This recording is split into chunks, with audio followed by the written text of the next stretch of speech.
The 6.35 millimeter separation was the narrow space between Trump and the incoming bullet during his speech. If he hadn't momentarily turned his head, it might have changed the course of American history. However, Trump urged his supporters to fight against the Democrats, resulting in his election odds soaring to 70% on a prediction site, making him the most likely candidate for U.S. president. But with President Biden stepping down and Vice President Kamala Harris stepping in, the tension had risen again. Let's take a closer look at Donald Trump, the controversial figure who has made history as the first former U.S. president to face criminal charges.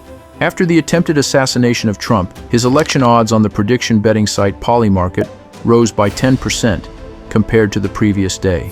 As a result, Trump's probability of winning was 70%, while his rival Biden's probability was only 16%. Trump, who was already gaining an advantage over Biden, who had made a gaffe during the presidential debate, began to form a dominant public opinion with the release of a historic photo taken by a Pulitzer Prize winner. A few months ago, Trump was discussed as potentially facing indictment, having a mugshot taken, and possibly going to jail rather than returning to the White House. He faced 91 charges across 4 cases. Unlike other countries, where former leaders often face charges after leaving office, this was unprecedented in U.S. history. True to his unconventional ways, Trump was the first U.S. president involved in a criminal lawsuit. Trump faces 4 indictments: a $200 million hush money payment to a porn star during the 2016 election, 2 election interference cases, threatening officials to discard ballots and inciting the Capitol riot after the 2020 election, and taking classified national security documents to his home after leaving the White House in 2021, leading to widespread media coverage and legal scrutiny. However, Trump claimed innocence on all charges and argued that trials should be postponed until after the election because he needs to run for re-election. He argued that a president's conspiratorial acts cannot be criminally charged even after leaving office regarding the election interference case.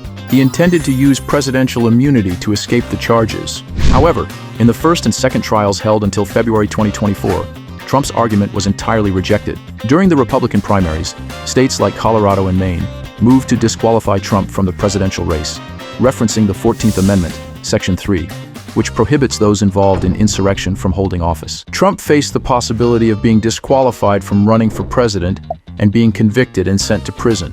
Despite the dire situation, Trump never showed signs of backing down or giving up. Behind him stood a strong base of supporters. Even in the face of multiple charges and a challenging trial, Trump was able to secure the top spot in the Republican presidential primaries, thanks to his supporters. Trump capitalized on his supporters by selling memorabilia of his mugshot from his indictment, raising hundreds of millions for his campaign. Then, the U.S. Supreme Court ruled in his favor by overturning decisions in Colorado and Maine, allowing him to stay eligible for the presidency and granting some immunity in the election interference case. With these barriers gone, Trump's re-election path appeared clear, prompting cheers from his supporters. Notably, Trump had appointed 3 of the 9 Supreme Court justices, and with the court's 6-3 conservative majority, the outcome was unsurprisingly in his favor. President Biden criticized the U.S. Supreme Court and suggested reforming justices' lifetime appointments to 18-year terms. Meanwhile, Trump's re-election path had already become unavoidable. 10 days after the Supreme Court's decision, there was an attempt on Trump's life. Following numerous trials, Trump received immunity from the court, which boosted his popularity. Ironically, the assassination attempt portrayed Trump as a victim of Democratic persecution, almost turning him into a martyr. As Trump gained momentum, Democrats pressured Biden to step down and nominated Kamala Harris. In response, they had launched a campaign sharing videos of his gaffes with the hashtag #TrumpIsWeird, hoping to sway public opinion and highlight his unconventional behavior. Regardless of his intentions, Trump is shaping a new chapter in American history. Meanwhile, Trump's resurgence has drawn mixed reactions. Some frown, while others give him a thumbs up. To understand why Trump resorts to any means necessary to win, including selling mugshot souvenirs from false claims of election fraud, one must look back at his life. Trump was born on June 14, 1946, in Queens, New York, as the son of a real estate developer. Trump's grandfather immigrated from Germany to the United States in 1902, made a fortune in real estate, and then Trump's father took over the business. Trump grew up in luxury, attending private school, commuting in a limousine, and living in a house with 23 rooms. He was known as a notorious troublemaker. Young Trump often pulled girls' hair or disrupted class, frequently staying after school for punishment. He nearly got expelled for punching a music teacher, an incident he attributed to the teacher's poor teaching. Even as a child, he used violence to express opinions, but now claims to resort to reason instead. Reflecting on his upbringing, this transition from aggression to structured debates provides insight into Trump's evolving mindset. Unable to tolerate Trump's behavior, his father sent 13-year-old Trump to the New York Military Academy to help him come to his senses.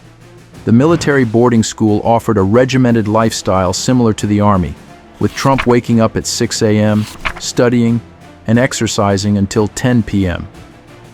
A boy accustomed to luxury was now faced with challenging conditions, strict instructors, and rigorous discipline that tested his resolve. Trump, with a natural competitive spirit and athletic ability, excelled at military school. He stood out in baseball and football and was recognized for his leadership. Incident occurred where one of Trump's members mistreated a junior student, and the issue escalated, putting Trump in a position where he had to take responsibility. Yet, Trump was able to resolve the incident without taking any responsibility. Trump's father, using his wealth as leverage, was wielding power over the military school. He wanted Trump to be disciplined, but did not want any problems to arise for him. Trump was someone who never relinquished his privileges, not even in his luxurious home or at the military school. After finishing military school, Trump attended the Wharton School at the University of Pennsylvania. He graduated and began working at his father's company in 1968. As the fourth of siblings, Trump inherited the business since his brother Fred became a pilot. In 1971, at 25, Trump became chairman of the Trump Group. Trump aimed to expand his business from Queens and Brooklyn to prestigious Manhattan. One hotel that interested him was the Commodore Hotel, built in 1919, which had been in operation for about 50 years. Despite its historical significance, the hotel was outdated and not widely visited. Trump was drawn to the location of the Commodore Hotel. He thought that if a new, modern hotel were to be established in front of Grand Central Terminal, where countless people pass by every single day, it could potentially generate enormous profits. Trump immediately put his thoughts into swift action. He chose to remodel his building and have Hyatt manage it, while also seeking a 40-year tax exemption from New York City for urban development incentives and financial growth. Facing financial issues during the recession, the city ultimately agreed to Trump's proposal to purchase an old hotel property, develop the surrounding area further, and pay ongoing rent. In 1980, Trump renamed the hotel the Grand Hyatt Hotel after an $80 million comprehensive renovation. The previously unpopular hotel was transformed into a modern attraction, drawing numerous visitors. Within a few years, it became synonymous with New York's luxury hotels, generating over $30 million annually. This venture showcased his impressive business acumen while still in his 30s. Buoyed by the Grand Hyatt Hotel's success, Trump's confidence led him to build the iconic Trump Tower in Manhattan and venture into casinos and hotels. He also wrote the bestseller, The Art of the Deal. By 1989, with an estimated net worth of $1.5 billion, he graced the cover of Time magazine, solidifying his status in the business realm. Despite his success, Trump faced a major crisis when the U.S. real estate market crashed in the 1990s, pushing the Trump Group towards bankruptcy due to escalating debt from overexpansion. He attempted to reduce debt by liquidating an airline and selling yachts, but only found relief when the market improved in 1995. Simultaneously, he became involved in a scandal with a young actress, leading to a divorce lawsuit. This divorce lawsuit, however, unexpectedly benefited Trump by boosting his public recognition through its extensive front-page coverage as a billionaire's high-profile divorce case. It fueled his ambition for TV appearances, including his notable cameo with Kevin in the hotel in Home Alone 2. In 2004, Trump started hosting The Apprentice, an employment audition program where contestants competed for a position at Trump's company.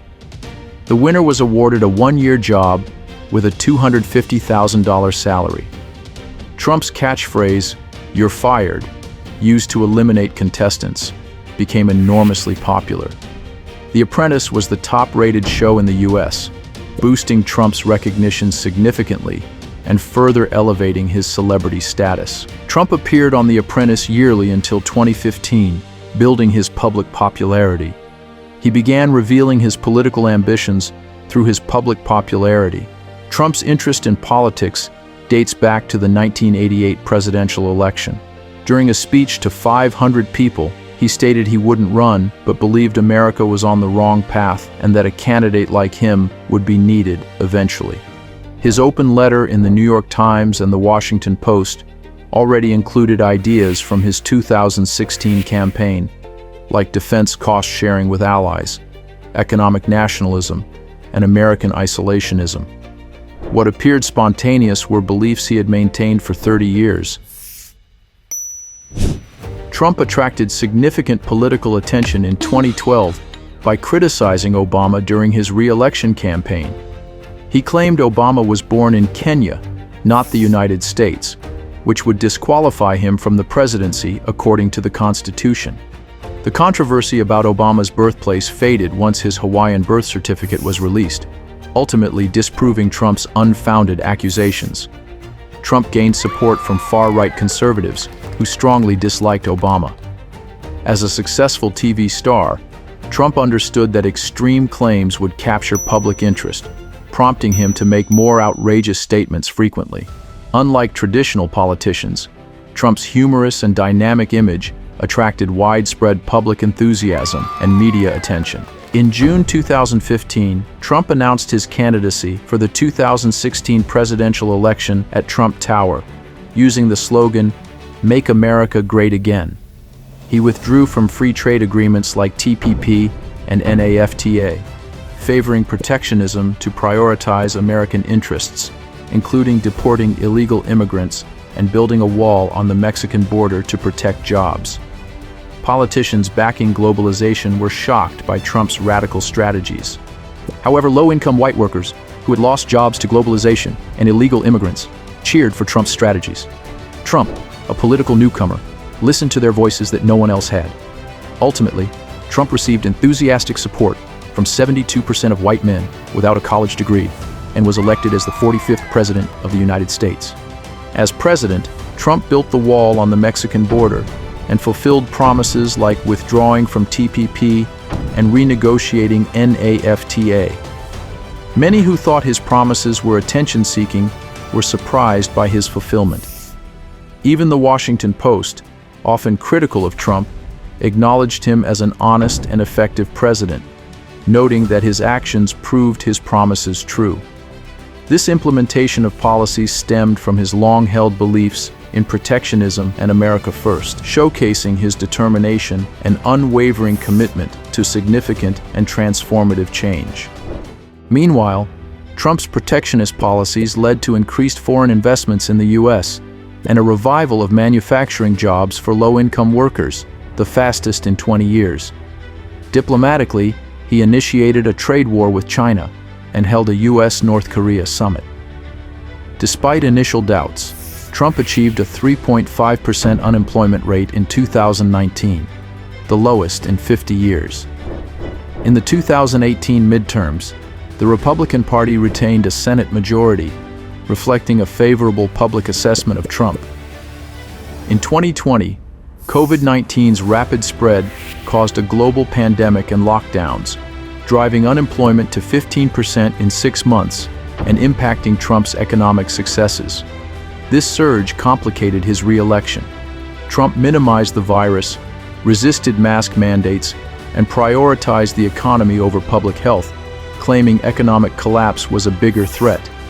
He ended lockdowns early and disregarded social distancing, focusing on economic recovery despite growing health worries. Yet, not only did he contract COVID-19 himself, but with confirmed cases surpassing 10 million, 3% of the entire population, he faced the election with the stigma of a failed pandemic response. Trump failed to win re-election and conceded the White House to Biden. Despite this, Trump has regained the presidency, causing a stir reminiscent of 2016. It remains to be seen what accomplishments Trump will achieve as the President of the United States moving forward.